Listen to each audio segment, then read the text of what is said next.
Abraço, eu sou o Dieguinho. Bom, galera, tá entrando no ar a nossa primeira e única edição deste sabadão, como sempre, com muitas informações para vocês. Like no começo do vídeo que me ajuda bastante. Quem estiver chegando pela primeira vez aqui no canal, já se inscreva, ative o sininho das notificações e, claro, sigam o nosso perfil oficial no Instagram. Bom, Brasileirão, galera, pausou, mas os campeonatos europeus aí estão pegando fogo. Você que é bom de palpite, vai lá na Betfair, tá? A Betfair é a maior patrocinadora da história do Vascão da Gama e nossa parceira aqui no canal Futebolaço, tá? O link da Betfair tá aqui na descrição do vídeo, clique lá, cadastre-se para você poder começar a apostar. Pagamento através de Pix, você tem bônus aí fazendo as suas apostas aí múltiplas. Então corre lá, lembrando que você vai estar uma das maiores do planeta e é parceira do Vascão da Gama e nossa parceira aqui do canal. Além de você apostar com segurança, você vai também fortalecendo o Vascão da Gama, beleza? Não esqueça aí de ser maior de 18 anos, apostar com responsabilidade, porque isso aí não é renda extra, é apenas um entretenimento para você se divertir. Você pode ganhar dinheiro, mas você também pode perder, beleza? Betfair, parceira do canal Futebolaço. Bom, galera, vamos começar o vídeo aqui. Eu tô 3 dias sem gravar vídeo pra vocês, então tem coisas que eu acredito que vocês já sabem, mas querem ouvir aqui mais a minha opinião. Vou até mais opinar do que informar, porque a informação vocês já têm. Fábio Carille é o novo treinador do Vasco. O treinador acabou de ser campeão da segunda divisão com o Santos, até com muita facilidade, né? Foi campeão e garantiu o acesso com algumas rodadas de antecedência. Mas o que pegou muito para ele lá com a torcida do Santos foi o desempenho. A galera não gostava da forma como a equipe jogava. O Carille é tricampeão paulista com o Corinthians 2017, 18, 19. É campeão brasileiro em 2017 da Série A e campeão brasileiro da Série B de 2024. Então o técnico tem aí 5 títulos na carreira, 2 nacionais, um da primeira e um da segunda divisão e 3 títulos estaduais. Lembrando que o Campeonato Paulista é disparado o melhor estadual, em termos de camisa, em termos também de qualidade. Nós vemos várias equipes paulistas aí nas séries A, B e C, principalmente A e B. Nós temos aí, de novo, inclusive equipes aí de menor investimento, já na primeira divisão, como o Mirassol, tá? Então tem um peso maior ser campeão paulista, ao invés de ser, por exemplo, campeão carioca. Minha opinião sobre a contratação do Carille: eu gostei, Diego? Não. Era o nome que eu gostaria? Também não. Mas o mercado de treinadores está muito ruim e eu vejo também em cima do que a diretoria pautou como norte. Eles queriam um treinador ou brasileiro ou estrangeiro, desde que esse estrangeiro já tenha trabalhos no Brasil. Tá arrebentando um treinador lá na Argentina, acabou de ganhar o título nacional lá, foi campeão argentino. Esse cara já trabalhou no Brasil? Não, então esse cara não me interessa. Tem um treinador arrebentando lá no Paraguai. Já trabalhou no Brasil? Não. Então, para a diretoria do Vasco, esse cara não me interessa. Então, dentre os nomes disponíveis no mercado e aonde a mão do Vasco alcança, não sobrou muita coisa. O Vasco foi no Luiz Castro, quer ganhar de 2 milhões para cima, não cabe no orçamento do Vasco. O Pesolano não quis nem abrir negociação assim como o Caixinha, porque olharam ali para a estrutura do Vasco, etc., e não acharam que era uma boa. De fato, quem negociou com o Vasco foi o Renato Gaúcho. O Renato sentou, ouviu a proposta, mas achou a proposta financeira do Vasco abaixo do exigido ou do que ele gostaria. E aí não rolou. O Renato queria ganhar mais ou menos na casa ali de 1 milhão a 1,5 milhão, considerando a comissão técnica. E aí o Vasco achou que fica pesado. Então o Vasco declinou da situação do Renato. E o que acabou sobrando aí no mercado foi o Carille. É um treinador experiente, campeão no futebol brasileiro, tem passagem aí pelo Santos, pelo Corinthians, passou também no Atlético Paranaense, teve uma passagem no Al-Ittihad da Arábia Saudita, que é um dos maiores clubes árabes, também teve uma passagem no Japão, inclusive do Japão, que ele veio ao Santos. Então esse é o currículo do Carille. E galera, uma coisa que tem acontecido a dar com pau no Vasco é a seguinte: alguns jogadores chegam com a expectativa alta na contratação e acabam nos frustrando. Não quer dizer que em alguns casos isso pode ser virado, né, a chave.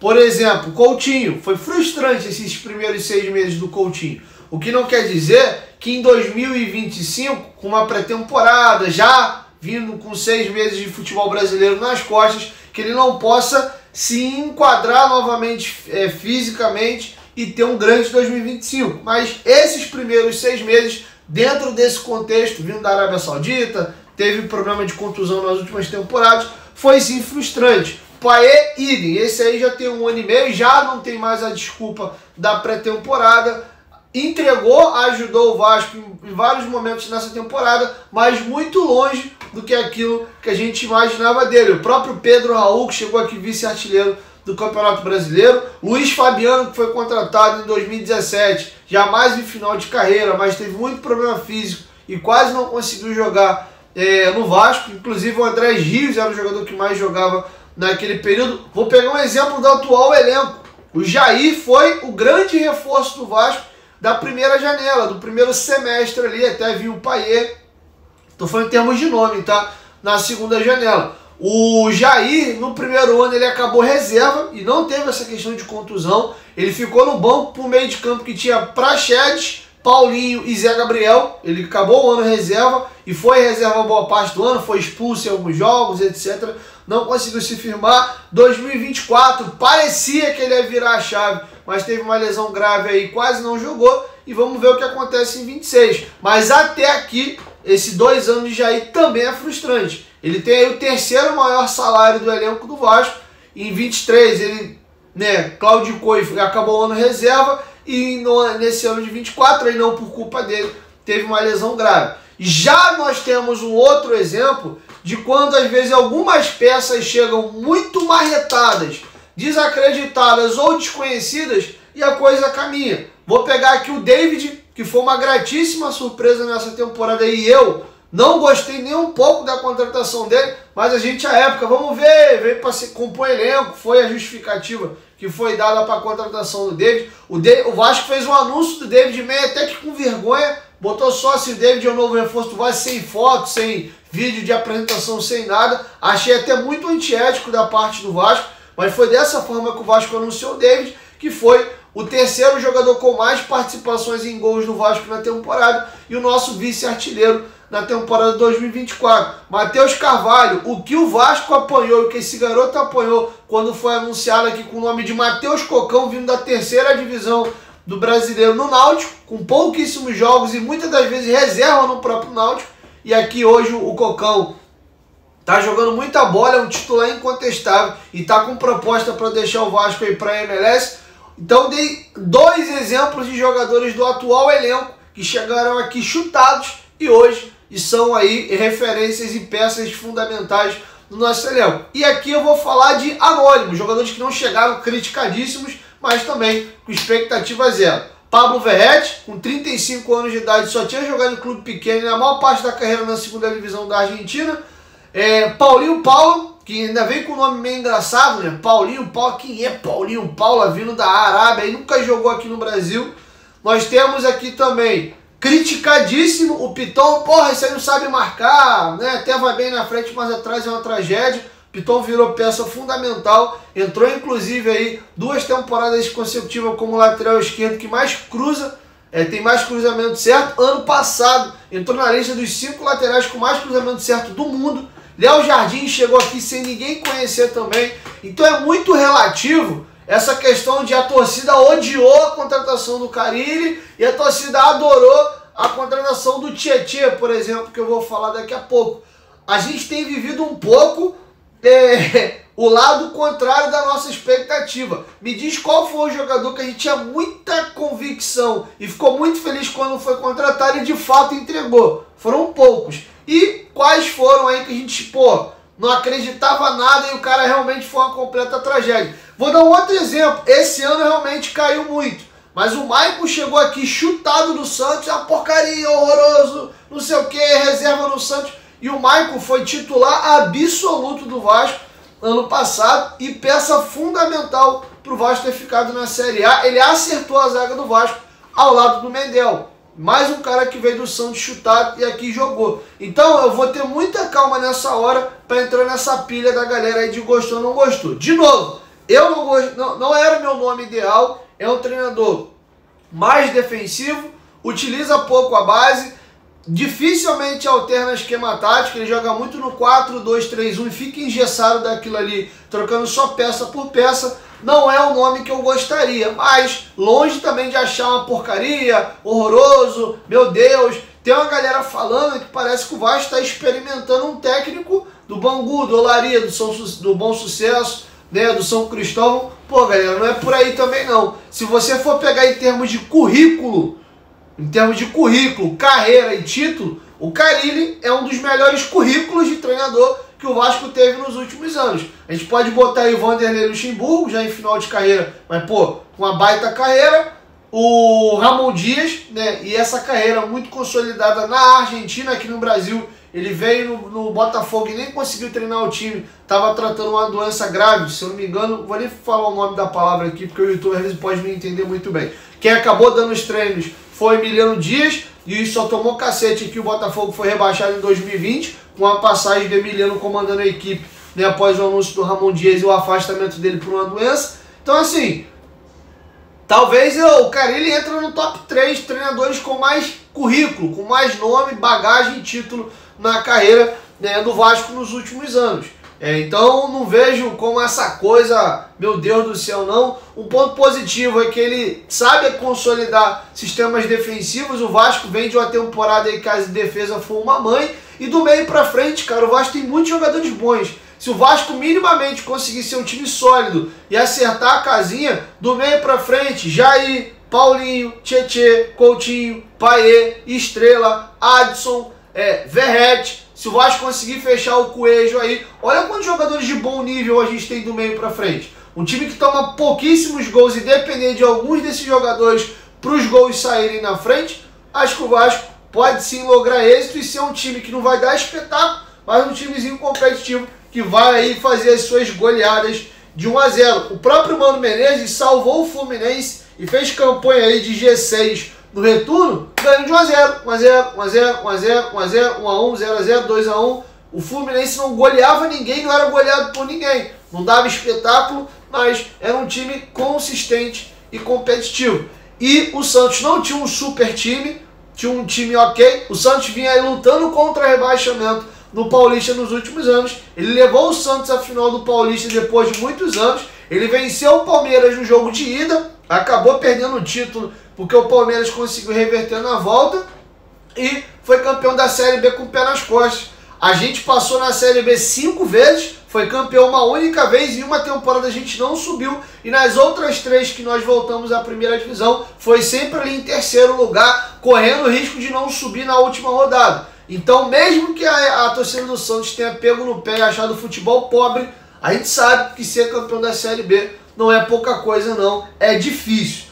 Beleza? Sobre o zagueiro Lucas Freitas, tem 23 anos de idade, 1,84 m. O primeiro semestre dele no Juventude não foi muito bom, mas ele assumiu a titularidade nessa reta final e acabou o ano bem. É um zagueiro que tem características similares ao Léo, canhoto, jogador de construção, bom passe, não é tão bom no jogo aéreo. É um jogador que eu enxergo nele o Vasco mais ou menos tentando fazer o que foi feito com o Cocão. É um jogador para terminar-se o desenvolvimento. Cria da base do Flamengo, foi para o Palmeiras, terminou a base no Palmeiras, teve uma passagem em Portugal, retornou Chapecoense, Juventude, e nesse segundo semestre ele se consolidou e virou titular do Juventude, fazendo ótimos jogos. Pode ser que ele consiga ter essa virada de chave de vez e deslanchar aqui no Vasco. Eu acho que é uma aposta. Se eu considerar que o Vasco trocar 3 zagueiros, o Rojas já foi. O Léo aí que está negociando com o Atlético Paranaense, o Vasco recusou a proposta por hora,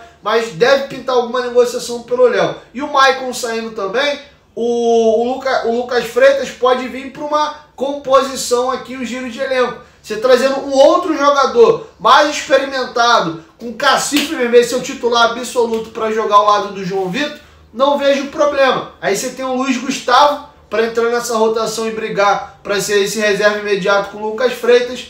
e o lado direito tem que ter Vinho para brigar ali com o João Vitor, tá? Mas se for ele Lucas Freitas, para ser o titular, eu já não vejo com tão bons olhos assim, não. Fato é que o Vasco precisa contratar jogador para ser titular.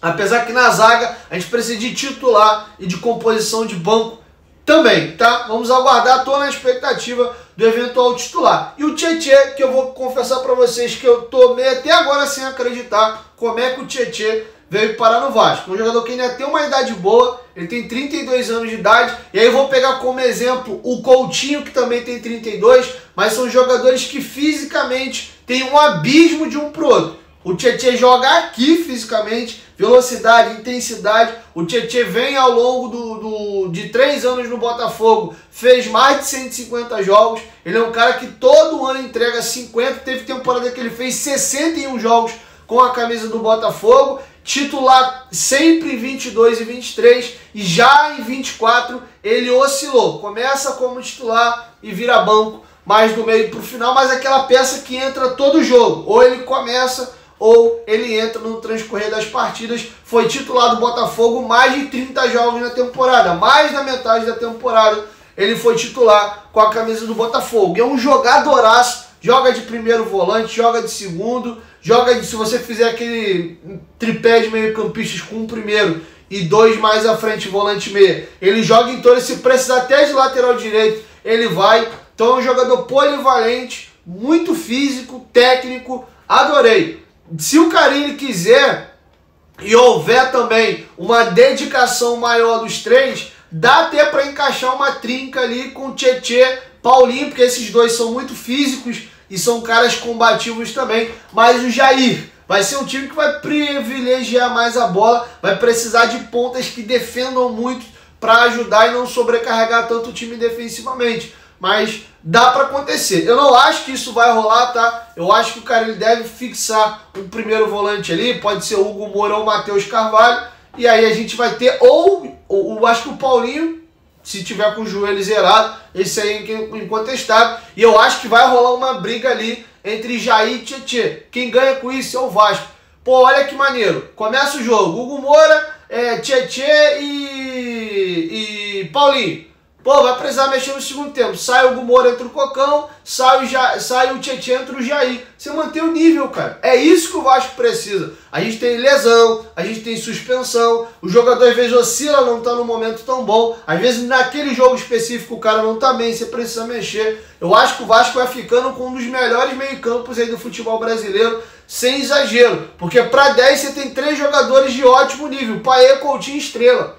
Então você começa a olhar o meio campo do Vasco como um todo, tem o Barros, que foi muito bem no Amazonas, que pode brigar por posição e até ganhar vaga ali de primeiro volante. Então a gente está ficando com um meio campo muito interessante, cara. Se a gente acertar um ponta esquerda, de preferência 2, para ter um titular e um reserva, mais um para brigar com o Adson para ser o reserva, uma boa sombra ao Verrete, acertando a zaga, as laterais do Vasco, tranquilamente a gente leva, com Paulo Henrique, Puma, Leandrinho, Vitor Luiz e Piton aqui, e o Léo Jardim no gol. A gente não precisa de muita coisa para poder, de fato, ter um time competitivo e deslanchar aí no cenário do futebol brasileiro.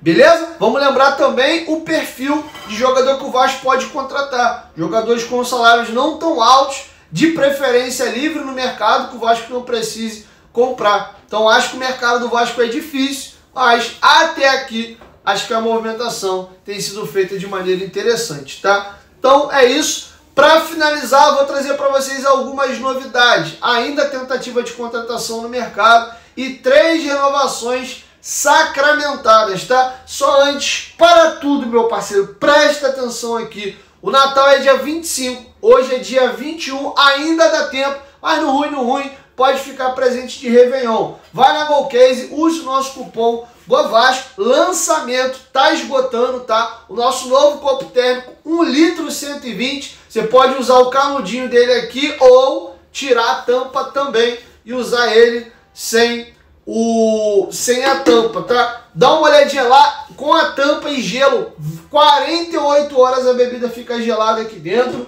sem gelo, né? De manter a temperatura da bebida que você colocou ali por 6 horas, bebida quente 5. Nossos copos térmicos, acabou de chegar a reposição do copo branco, que foi um sucesso de vendas, foi o copo mais vendido do Vasco da história da Goalcase. Acabou de ter reposição, você pode botar nome, número, etc. Tem esse copo na cor preta, esse aqui é meu xodozinho, né? Alusivo ao centenário dos Camisas Negras. Nós temos nossas capinhas de celular, são muitas variedades, dá uma olhadinha lá. A compra da capinha eu indico muito para vocês aí, para presentear mãe, irmão, pai, namorada, familiares no final do ano, porque comprando 2 capinhas você leva 4. Não são só essas aqui, tá? Tem outras estampas lá. Então você, por exemplo, pega a promoção de compre 2, leve 4. Você fica com uma para você e aí dá uma para tua mãe, outra para o teu irmão, outra para um amigo seu. Então você já consegue, numa compra só, atender geral. Além disso, nós temos as nossas garrafas térmicas, tá bom? Tem esse modelo aqui, que, porra, eu sou fãzaço, de 890 ml. Nós temos também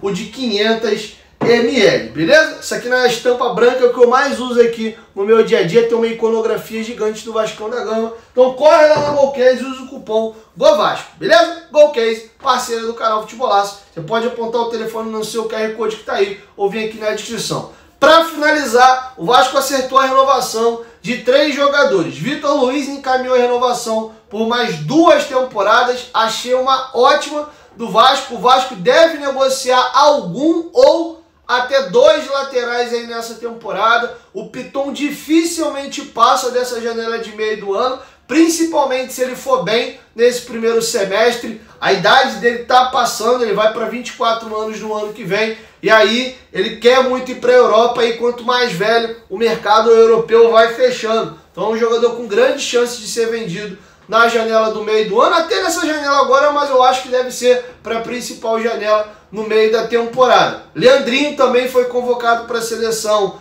sub-20 para jogar agora o Sul-Americano junto com o Ryan.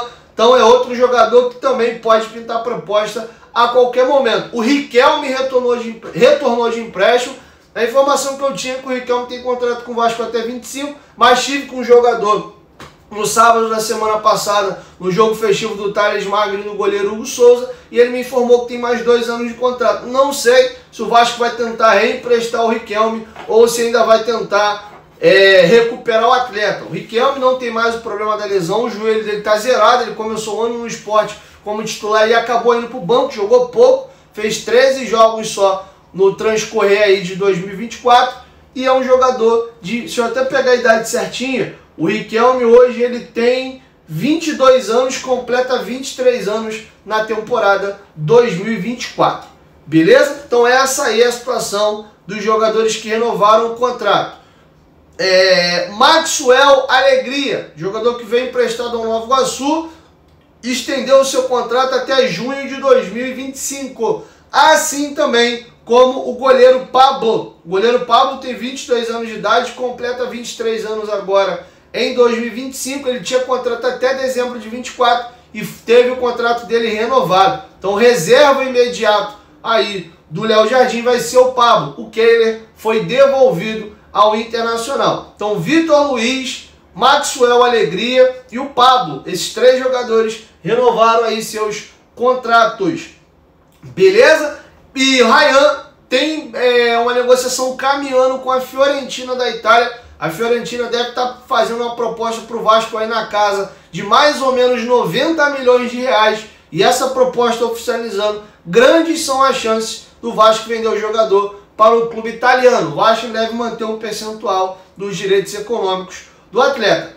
Para fechar, 2 aqui sobre intenção de contratação. Sobre Coelho. O Coelho é o plano A da diretoria do Vasco para a ponta esquerda. Ele joga de ponta esquerda, ponta direita e até ala direita, se você precisar. E o negócio está sendo considerado difícil. O Vasco tentou fazer uma troca pelo Léo Pelé. O Atlético Paranaense não quis tratar as negociações separado. Coelho, Léo Pelé. E aí o Atlético fez uma proposta pelo Vasco, 2 na verdade, para o Vasco negociar o Léo. Ó, eu te dou o Matheus Gamarra, tu me dá o Léo Pelé, a gente abate aqui a dívida do Hugo Moura. Quer? O Vasco? Não. E uma outra seria o Vasco abater a dívida que tem da compra e receber o Hugo Moura em definitivo e mais a diferença, o Vasco também, por hora, não topou essa proposta, tá? Então a ideia do Vasco é comprar, então, o Coelho por fora e até aceita a proposta pela venda do Léo, mas tem que ser grana. Essas propostas aí que o Atlético fez não vai rolar, tá? Então, essa é a situação do Coelho. Por hora, o Atlético Paranaense não aceitou a troca e se o Vasco quiser comprar, vai ter que fazer uma proposta de grana. Acho meio difícil, tá? O Vasco tá com o cofre apertado, mas pode ser que o Vasco escolha, ó, zagueiro e ponta esquerda vai ser as únicas posições na temporada que eu vou comprar. Vou fazer um esforço no caixa aqui, vou fazer uma proposta para comprar um ponta e um zagueiro, que são as duas maiores carências do elenco. E aí, de repente, dependendo do valor, pode ser que role. Mas por hora, a negociação pelo Coelho está emperrada. E por último, para fechar, o Globoesporte.com soltou agora há pouquinho que o Vasco teve negociação com o Richarlison do Tottenham. O Vasco procurou diretamente o jogador para entender a situação. O Richarlison, que assumiu recentemente que é torcedor do Vasco de infância, inclusive assiste aos jogos do Vasco aí na madrugada. Ele não teve esse desligamento do clube, mesmo tendo virado jogador profissional. Ele mesmo de madrugada lá na Inglaterra, em entrevista, ele confirmou que às vezes chegava no treino tortão, porque ficou vendo o jogo do Vasco no dia anterior e tem um desejo, um sonho de ir voltando ao Brasil jogar no Vasco. O Fluminense foi quem abriu proposta inicialmente e o Vasco entrou no circuito depois. Mas o Vasco ouviu do Richarlison que o Tottenham informou que não vai negociar o jogador e conta com ele para a sequência da temporada. O que não pode mudar na janela do meio do ano. Vai faltar 2 anos para terminar o contrato dele, que vai até julho de 27, e talvez aí o Tottenham chegue ao consenso de que não vai contar mais com ele. Eu acho difícil ele vir ao Brasil, porque o Tottenham pagou uma grana muito pesada para comprar ele do Everton, e aí para ele ficar emprestando até o contrato acabar é burrice. Eles vão tomar um prejuízo aí astronômico do valor que eles compraram, não vão ter revendido o jogador e não vai ter de fato ter se consolidado por lá. Ele ainda tem uma idade muito boa, ele é muito novo para voltar ao Brasil, eu acho maluquice até, e eu acho que é possível de uma outra equipe, seja inglesa, espanhola, sei lá, de uma outra liga importante ainda da Europa, tentar contratar o jogador e o Tottenham pelo menos amenizar o prejuízo, mas o Vasco e o Fluminense sinalizado o empréstimo com passe fixado para comprar o jogador depois de uma temporada, mas não rolou por hora, beleza? Então é isso, galera, falei bastante para vocês aqui, fiquei 3 dias sem gravar, tô gravando agora já aqui à noite, algumas informações vocês já sabiam,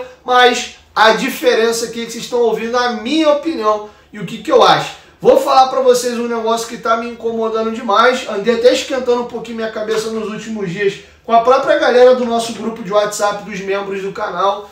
Eu entendo que o torcedor do Vasco está muito magoado, muito chateado por tudo que aconteceu nos últimos anos. Tá batendo esse desespero aí de, meu Deus, eu preciso fazer alguma coisa, eu quero ganhar também. Pô, todo mundo consegue, o Fluminense e o Botafogo. E, pô, a minha hora não chega nunca. O Corinthians fazendo maluquice, todo quebrado, arrebentado, contratando um monte de jogador. E vem forte para a temporada 2025. Fez uma base de time muito boa, tá se falando em Pogba agora lá. Enfim, e o vascaíno tá numa pilha assim, metendo a porrada no Pedrinho por tudo e qualquer coisa, às vezes até injusto em alguns cenários. Eu entendo a raiva, a frustração, a agonia também de não ver um norte, mas galera, esse é o cenário do Vasco. As maluquices que o Corinthians está fazendo, o Pedrinho não vai fazer, de ficar arrebentando ainda mais as finanças do clube e vamos ver que bicho que vai dar. Ou o Vasco é vendido e nessa venda chega um investidor sério, com apetite, para montar time competitivo, e esse novo investidor vai conseguir contratar jogadores gigantes para o Vasco de fato brigar pelos títulos, ou enquanto isso, o que está à alçada e à altura do Pedrinho é fazer um time competitivo para ir melhorando de pouquinho em pouquinho, quem sabe incomodando, tentando a sorte aí nas Copas e se manter na primeira divisão e ir pagando dívida, até a gente conseguir um novo investidor. Fora isso, não esperem no Vasco grandes jogadores, grandes times e a princípio até títulos. Pode acontecer só porque é futebol. O Vasco com certeza vai iniciar a temporada atrás de várias equipes, tendo um time inferior a outras, mas o próprio Corinthians do Carille de 2017, é bizarro aquele time ter sido campeão é brasileiro, inclusive foi campeão porque fez uma campanha histórica no primeiro turno. A campanha no segundo turno do Corinthians foi mais ou menos pique o Botafogo ano passado. Começaram a tomar pau no retorno, mas fizeram uma gordura tão grande que conseguiram segurar o título. Não pode rolar uma doideira dessas. Copas te permitem isso, o nível da Sul-Americana é bem baixo, a exceção de alguns jogos, quando você cruza com um brasileiro e tal, um dificultador aí com o Atlético Mineiro vai estar na Sul-Americana do ano que vem, mas é a chance, né? Dá uma cagada nos sorteios da Copa do Brasil. O Coutinho pode ser um grande diferencial para o Vasco no ano que vem. Se o Coutinho entrar em forma e decidir jogar, ele pode carregar o time do Vasco nas costas, fazer mais ou menos aí o que o Neymar fazia com o Santos lá em 2010, 11, 12. Então é possível, tá? Mas não é o que a gente deve esperar. Se você for criar a expectativa de ver um Vasco forte, campeão, brigando pelos principais jogadores agora, você vai se frustrar, vai viver puto, vai viver com o coração pesado, xingando tudo a todo momento. Eu já entendi que essa não é a realidade do Vasco, que não dá para esperar isso do Vasco. Então, eu tô recalculando a minha rota, as minhas energias, para eu não ficar me estressando à toa, criando expectativa em coisas que não tem, tá? A gente tiver um investidor, comprou a SAF, alguém sério com o projeto esportivo, dá para voltar a sonhar. Com a gestão do associativo, não dá, galera. Pode acontecer por caminhos meio tortos, né? Você não vai conseguir fazer isso de maneira consistente. A não ser que a gente dê uma cagadinha esse ano, no outro ano o time encaixe e manter a base também, e aí tu vai melhorando a finança e vai melhorando isso aos pouquinhos. Mas o mercado hoje não está muito para isso não. Está inflacionado, os times estão gastando muito dinheiro, o juro da dívida é muito alto, o Vasco tem uma dívida que ultrapassou a casa de R$1 bilhão e um faturamento que não acompanha. O Vasco está pensando em chegar na casa de 500 milhões de faturamento no ano que vem. Isso aí é menos da metade da dívida do Vasco, e 500 milhões de faturamento e não de lucro. Qual vai ser o lucro do final da temporada? Eu não sei, podendo até fechar no prejuízo, que é o que acontece com a maioria das equipes, não à toa, as dívidas vão só aumentando. Beleza? Então é isso. 1, 2, 3, futebolaço, tamo junto família, e amanhã eu volto com a nossa primeira edição. Valeu? Tamo junto!